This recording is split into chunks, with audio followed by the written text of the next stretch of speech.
তোরা দুজন একসাথে কেন? অবশেষে আপনার ছেলেকে বিয়ে করে চলে আসলাম। শাশুড়ি সালাম করো। নতুন বিয়ে করে সালাম করে পায়ে দিয়ে সালাম করো।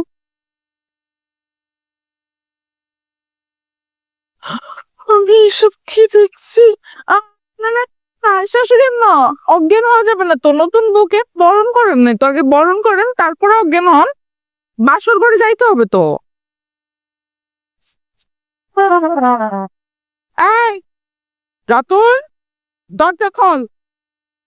ফাজিলের বাসা বাসুর ঘর। তুমি চুপ থাকো, তুমি কোনো কথা বলবে না।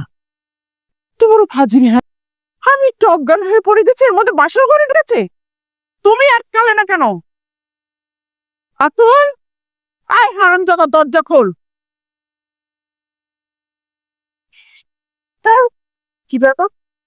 তুই এই ঘরে কি করিস?